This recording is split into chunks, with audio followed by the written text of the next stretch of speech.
Alright, what's up guys? So, it's been a few days since nag-Facebook Live tayo, no? You can tell from my voice, we're still trying to recover, no? We were a bit under the weather, so medyo nawalan tayo ng boses, no? Excuse me. But I wanted to do a quick Facebook Live video for tonight, no, featuring this vehicle here. So earlier in the day, nakita nyo, pinost ko yung pictures nito, no. Bali, meron kaming mga dumating na units kanina. I posted it kanina, dalawang CRV and LX, isang dalawang Sport, isang EXL, and then dalawang Honda Passport. So the two Honda Passports na nakuha natin today, one was a 2022 Honda Passport in the Sport trim level, and then there's this one here which is the 2022 Passport in the Touring trim level. So ito yung pinaka-highest trim level na meron na available sa Passport, no. So si Kuya Mike is a long time follower ko na ng aking Facebook page, no, taga Saskatchewan sila, and they were looking at getting their new vehicle. So initially, backstory nito is naaprubahan ko sila for a different vehicle. It was for a Pilot Trail Sport. But unfortunately, when it comes to the Pilot Trail Sport or anything Trail Sport right now, napakahirap makahanap kasi it is the newest trim level na available sa mga Honda SUVs. So yun usually ang in demand, right? And because there's higher demand na production, it's very, very difficult to find the Trail Sport right now. So sabi ko kay Kuya Mike, I do have a Honda Pilot Trail Sport coming, but not in the color na gusto niya, which is actually itong pearl white na ito. I have one coming that is in black and one that's coming in gray, right? So initially, nagsettle na kami dun sa Honda Pilot na Trail Sport, and then a few days ago, nung pinost ko yung picture nung kulay red, which ngayon nasa loob ng showroom namin, nakita niya yun, and then sabi niya sa akin, what about yung Passport na Touring?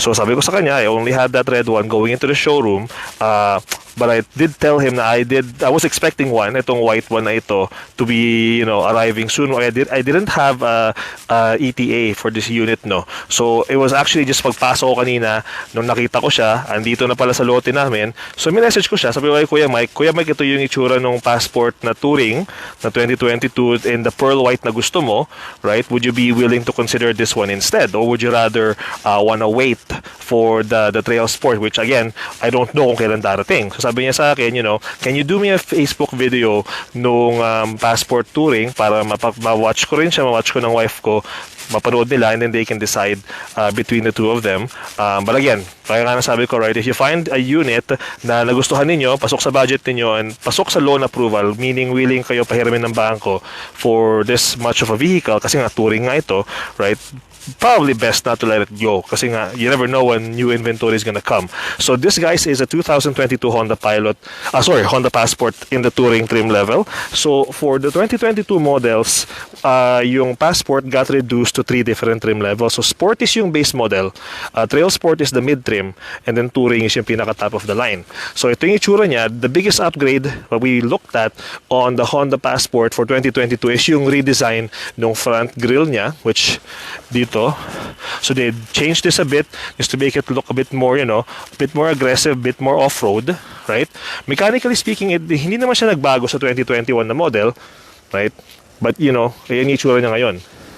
So as you can see, you got the bigger, wider honeycomb na front grille.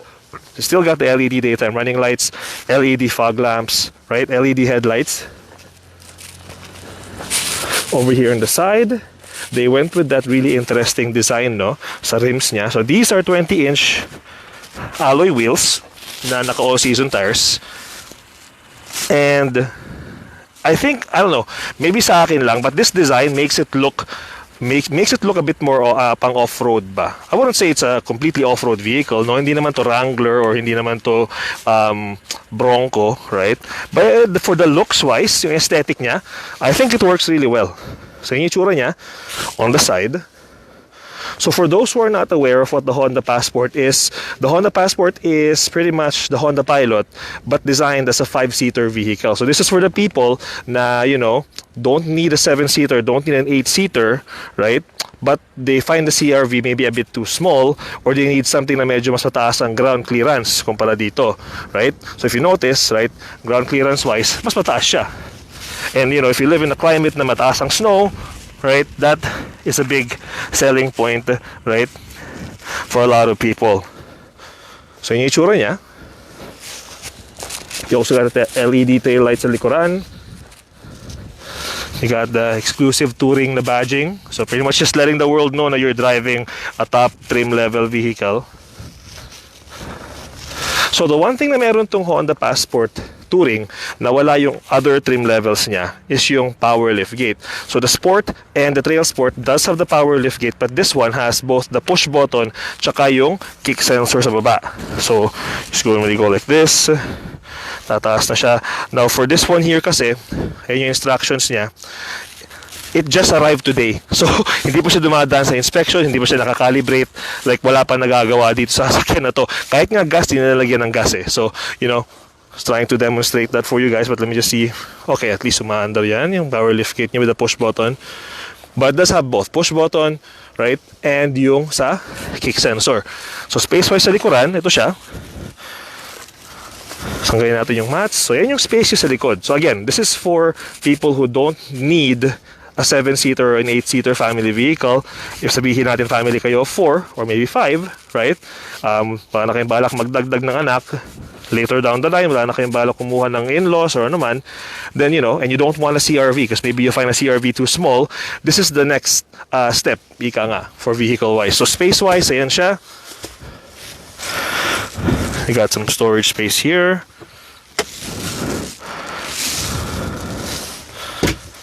Mga saksakan ka dito.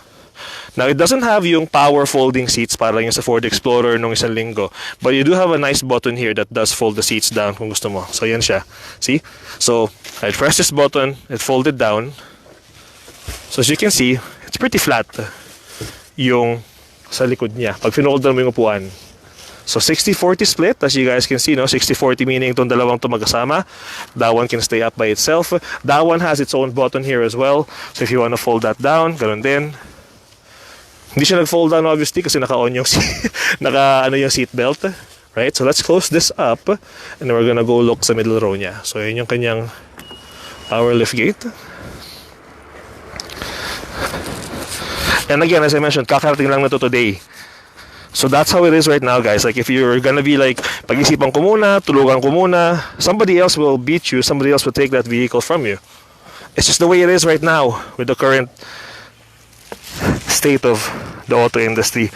So going back here sa gitna, so you got some nice, decent, you know, legroom here sa likod. Definitely more attuned for adults yung space sa likuran dito. So I'm gonna go back here. So definitely better legroom. Right? And yun nga, sabi ko, I'm 5'10", so that's good leg room for both adults and for children. So dito sa likuran, they have their own heated seats for the left and the right side passenger. Right? They can control yung kanilang temperature sa likuran as well. Let me open this up here.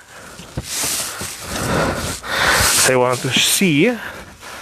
So it also has yung, not sure if hindi nyo siguro kita masyado from there, no? See if I can turn on yung flash. So you got 2 USB ports there sa likuran and an actual plug, which I like the fact na meron siyang actual plug. Kasi the USB ports, like all vehicles, they're not for fast charging. So kung yung phone mo ay mahilig kumain ng battery, for example, parang yung phone ko, yung S20 ko na Ultra, right? If you have a regular charging cable, mabagal siya mag-charge, right? Because these phones are designed for fast charging. So pag meron kang extra na saksakan na ganito, it just makes life a lot easier if you have your fast charger with you. So on the interior, since it is the touring trim level, you do get the leather seats sa loob. Yan yung itsura ng kanyang upuan, yung design. So yan siya. So let's go on the passenger side. So as you can see, yan pa yung mga plastic niya. Oh. Yung parang ka nagbubukas ng parang ka nakakuha ng package sa Amazon, nakakabukas mo lang, tapos tinatanggal mo lahat ng packaging niya. Ganun yung itsura ng sasakyan. It's like completely fresh from the factory. You got the power adjustable seats here with the lumbar support for the driver. Meron ka ring power adjustable seats on the front passenger.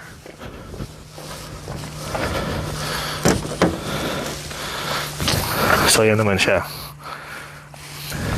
So this is 4-way, I believe. On the passenger side, I believe is 8-way yung configuration. So as you can see, yung mga mud guards hindi pa nalalagay. So this vehicle still has to go through what we call the pre-delivery inspection, PDI. So all of that's gonna get taken care of, calibration and all that stuff. So manuals are there, as you can see, the leather seats. Also has a sunroof, so wala siyang panoramic, but it does have the regular sunroof. Very nice piano black interior with the black. Like this reminds me, yung aesthetic niya reminds me of the black edition sa Pilot. Just for a quick comparison sake.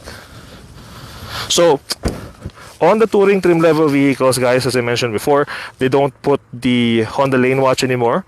So they got rid of that, blind spot monitor na siya. So on the lower trims, on the Sport and the Trail Sport, andun pa rin yung lane watch. For Touring, tsaka Black Edition, it is blind spot monitor for the side mirrors. So one thing I'm gonna mention as well, that not a lot of people are aware of, on the Touring trim level ng Passport, I believe for the Pilot as well, the front windows here, tsaka itong windshield niya, that's actually called acoustic glass. So the acoustic glass is mainly designed to lower yung volume coming from the outside. So mainly if you're driving, yung pag mahangin sa labas, right, hindi mo masyadong dinig sa loob when you have acoustic glass. So you have the acoustic windshield and you have the acoustic front mirrors. So for the front passenger side lang. So I just want to point that out. So going back sa loob nung driver side, so you got the programmable seats, so you can set yung seating mo kung gaano ka kalapit sa steering wheel and all that stuff, right, for 1 or 2 drivers kung gusto niyo. You got your econ button here, you got your power folding side mirrors, you got your parking sensors, you got your rear parking sensors, right? Yung collision mitigation, braking system, traction control, of course, lane departure warning, and yung heated na front windshield wipers. So going inside the actual vehicle, so as you can see there, kasi wala pa siyang gas, tapos wala siyang gas, tapos 5 kilometers lang ang itinakbo niya. Kasi nga, bagong dating, naka-wrapping pa yung steering wheel niya. So naka-wrap pa yung steering wheel. But let me see if I can show you guys. So this is a leather wrap steering wheel. You got the heated seats, heated steering wheel as well. So you can see there. You can actually turn that on and off. So standard design for the front dash here. You got your digital speedometer. You got your Bluetooth controls. You got your lane departure warning. Your adaptive cruise control.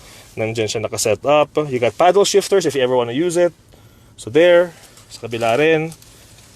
So since it is the touring trim level, it has a push button start, so built-in remote starter na siya, just like all the Passports and all the Pilots and all the Ridgelines with the push button start.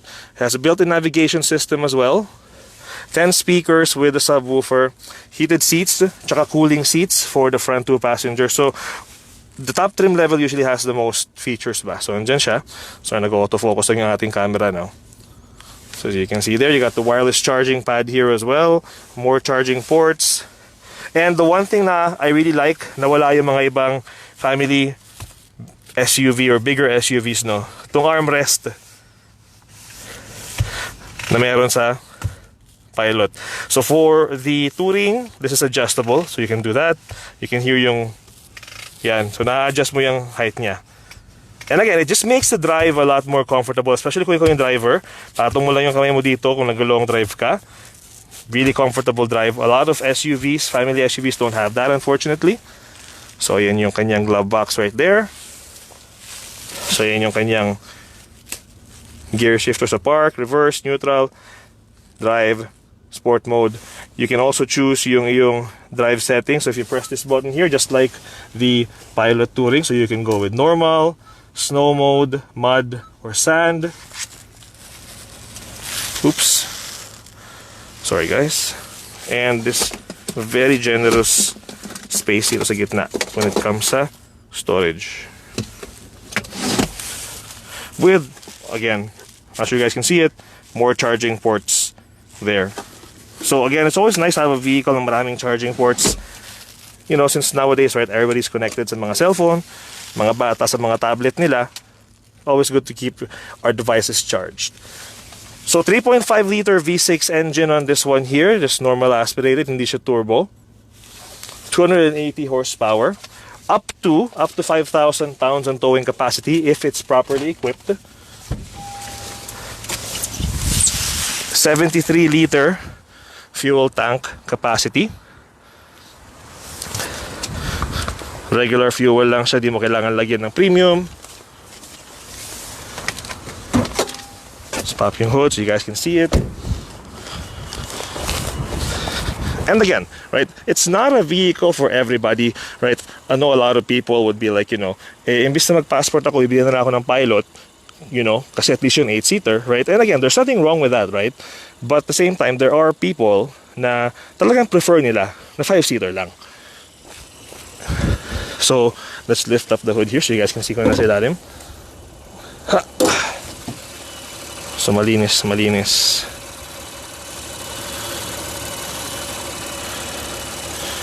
Diba?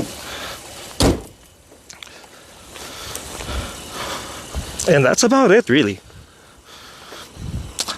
So there you go. So Kuya Mike, congratulations. I hope nagustuhan niyo no itong Honda Passport na touring, no. Again, I really wish I could have given you yung Trail Sport na pearl white, but again with the whole, you know, lack of inventory, we never know when we're gonna get one, if we're gonna get one. And just as I was finalizing tong deal na to kanina, numbers and everything, there's actually another person na nagatrabaho sa dealership ko who wanted to sell this. So ang laban ko lang sa taong yon is yung kliyente ko approved na for the loan.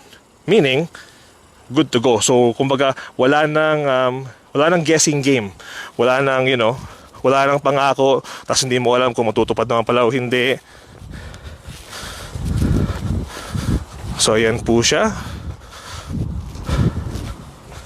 So if you're looking for your own passport, no, again, honestly, it's better to get you guys pre-approved first, and then we'll see kung anong incoming natin sa ating delivery line from the factory, kung meron pang available, para that way hindi kayo maunahan ng iba. Oops, extra yung poste.